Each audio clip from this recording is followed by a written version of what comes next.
Welcome back to biology classes. मैं हूँ ऋचा श्रीवास्तव। मैं आपका क्लास 9 का chapter 3 diversity in living organism में एक्सप्लेन कर रही हूँ, जिसमें मैंने आपको कुछ चीज़ें एक्सप्लेन की थी, जैसे डाइवर्सिटी है क्या, डाइवर्सिटी में बायोडाइवर्सिटी बताया था मैंने आपको, बायोडाइवर्सिटी में ही क्लासिफिकेशन क्यों किया गया, क्लासिफिकेशन किया कैसे जाता है, और फिर उसके बाद आया है बाइनोमियल नोमेनक्लेचर, जो मैंने आपको एक्सप्लेन कर दिया है। ठीक है, अब आज आपका जो टॉपिक है वो है हायरार्की ऑफ क्लासिफिकेशन।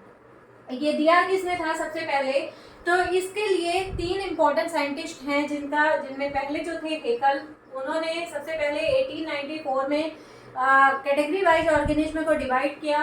फिर विटकर आए 1969 में, उन्होंने भी फिर ऑर्गेनिज्म को डिवाइड करना स्टार्ट किया।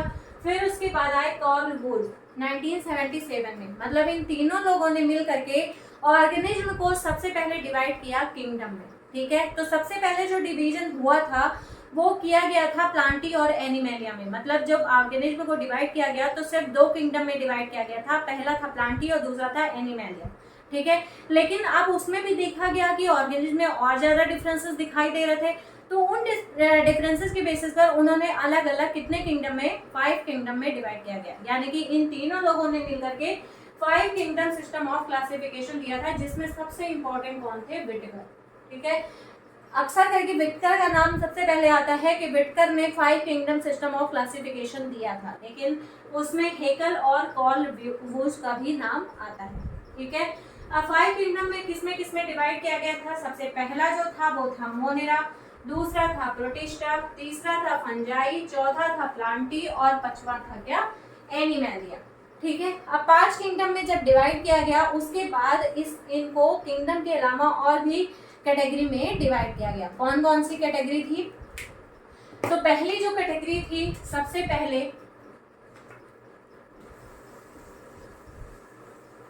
किंगडम के बाद जो डिवीजन किया गया वो था फाइलम, पब्लिक डिवीजन। प्लांट्स जो थे उनमें डिवीजन में डिवाइड किया गया, और जो एनिमल्स थे उनको फाइलम में डिवाइड किया गया। ठीक है, अब फाइलम में डिवाइड करने के बाद भी बहुत सारे ऐसे कैरेक्टर्स थे जो उनके आपस में नहीं मिल रहे थे, तो उनका फर्दर क्लासिफिकेशन किया गया। फिर किंगडम, फाइलम, फिर डिवाइड किया गया क्लास।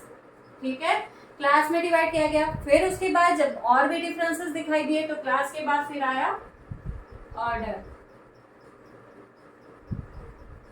फिर ऑर्डर में जब इनको रखा गया तो और भी डिफरेंसेस दिखाई दिए, फिर इनको डिवाइड किया गया किस कैटेगरी में, ऑर्डर के बाद फिर फैमिली। अब उसके बाद फैमिली में जब डिवाइड किया गया तो देखा कि और डिफरेंसेस दिखाई दे रहे थे, तो फैमिली के बाद फिर इनको फर्दर डिवाइड किया किसमें, जीनस, और उसके बाद फिर स्पीसीज। ठीक है, तो ऑर्गेनिज्म को जब डिवीजन किया गया ऑर्गेनिज्म का, तो इतनी कैटेगरी में उनको डिवाइड किया गया। सबसे पहले डिवीजन हुआ 5 किंगडम में, फिर जब किंगडम में आने के बाद भी बहुत सारे डिफरेंसेस दिखाई दे रहे थे, जिसकी वजह से उनको एक ही कैटेगरी में रखना आसान नहीं था। ठीक है, फिर उनको डिवाइड किया गया किसमें, फाइलम या डिवीजन में। एनिमल्स में इसे फाइलम बोला जाता है और प्लांट्स में इसे डिवीजन बोला जाता है। ठीक है, फिर फाइलम और डिवीजन में डिवाइड करने के बाद देखा गया कि बहुत सारे डिफरेंसेस अभी भी दिखाई दे रहे थे, जिसकी वजह से अभी भी दिक्कत आ रही थी, तो उसके बाद उनको फर्दर डिवाइड किया गया किसमें, क्लासेस में। ठीक है, क्लासेस में डिवाइड करने के बाद भी अभी भी कंप्लीट नहीं हो पा रही थी स्टडी, क्योंकि अभी भी जब उस कैटेगरी में रखा गया ऑर्गेनिज्म को, तो अभी भी उनमें बहुत सारे ऐसे कैरेक्टर्स थे जो कि आपस में मिलते हुए नहीं थे। फिर से उनको डिवाइड किया गया किसमें, ऑर्डर में। ठीक है, ऑर्डर से फिर डिवीजन हुआ फैमिली में, फैमिली से फिर जीनस से जो स्पेसिफिक नेम उनका दिया गया स्पीसीज में। ठीक है, तो इतना डिवीजन करने के बाद तब आज हमको कोई भी जूलॉजिकल नेम या बॉटनिकल नेम मिल पाया है। ठीक है, अब उसके बाद ये जो 5 किंगडम में डिवाइड किया गया, ये 5 किंगडम में क्या बेस लिया गया, किस बेसिस पर इनका डिवीजन किया गया। तो सबसे पहला जो बेस माना गया था वो पहला जो बेस था वो था ये प्रोकैरियोट्स हैं या यूकैरियोट्स हैं, प्रोकैरियोट या यूकैरियोट। ठीक है। अब प्रोकैरियोट और यूकैरियोट है, इसके बेसिस पर भी कुछ ऐसे मिले जो कि प्रोकैरियोट्स थे, कुछ ऐसे थे जो कि यूकैरियोट्स थे। ठीक है, तो अब अगर यूकैरियोट्स मिल गए तो उसके बाद अब क्या कैटेगरी ली गई, फिर उसके बाद वो यूनिसेलुलर है या मल्टीसेलुलर है।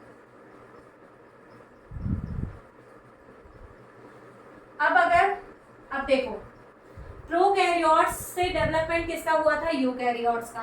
ठीक है, प्रो का मतलब क्या बताया था मैंने, प्रिमिटिव। ठीक है, जो सबसे पहले अर्थ पर आए, जिनका कोई भी बहुत स्पेसिफिक बॉडी डिजाइन नहीं था, बहुत स्पेसिफिक कैरेक्टर नहीं था उनका, तो उनको किस में रख दिया गया, प्रोकैरियोट्स में, जिनमें न्यूक्लियस वेल डेवलप्ड नहीं था, उन्हें क्या बोला गया, प्रोकैरियोट्स। प्रो का मतलब होता है प्रिमिटिव, कैरियन का मतलब होता है न्यूक्लियस। तो जिनमें प्रिमिटिव कैरेक्टर्स या प्रिमिटिव न्यूक्लियस दिखाई दिया, उन्हें रखा गया किसमें, प्रोकैरियोट्स में। ठीक है, इन्हीं प्रोकैरियोट्स से फिर डिवीजन किसका हुआ, यूकैरियोट्स का। यू का मतलब होता है वेल डेवलप्ड, कैरियन का मतलब होता है न्यूक्लियस। मतलब अब प्रिमिटिव न्यूक्लियस से डेवलपमेंट किसका हो गया, वेल डेवलप्ड न्यूक्लियस का। ठीक है, तो इस तरीके से वेल डेवलप्ड का हुआ। फिर कौन आया, फिर यूकैरियोट से फिर अब डेवलपमेंट किसका, अब यूनिसेलुलर थे या मल्टीसेलुलर थे, ये दूसरा बेस माना गया। तो सबसे पहले एक सेल वाले ऑर्गेनिज्म का फॉर्मेशन हुआ था, उन्हें क्या बोला गया, यूनिसेलुलर। यूनि का मतलब होता है एक। ठीक है, तो सबसे पहले डेवलपमेंट किसका हुआ था, यूनिसेलुलर का। अब वही यूनिसेलुलर में जब डिवीजन होने लगा, सेल डिवीजन की प्रोसेस हुई, तो वो किसमें कन्वर्ट हो गए, मल्टीसेलुलर में। ठीक है, तो अब यूनिसेलुलर से डेवलपमेंट किसका हो गया, मल्टीसेलुलर का। ठीक है, तीसरा जो बेस माना गया था वो क्या था, मोड ऑफ न्यूट्रिशन, मतलब वो ऑटोट्रोपिक है या हेटेरोट्रोपिक है। तो सबसे पहले जो आए थे अर्थ पर वो ऑटोट्रोपिक ही थे, मतलब वो अपना खाना खुद बना लेते थे। फिर उन्हीं से डेवलपमेंट किसका हुआ, हेटेरोट्रोपिक का, मतलब वो दूसरे पर डिपेंडेंट होकर के भी अपना फूड मटेरियल ऑब्जॉर्व करने लगे। ठीक है, तो इस तरीके से ये जो बेस माना गया, उसके बेसिस पर ऑर्गेनिज्म को डिवाइड किया गया। नेक्स्ट बेस क्या माना गया, बॉडी ऑर्गेनाइजेशन।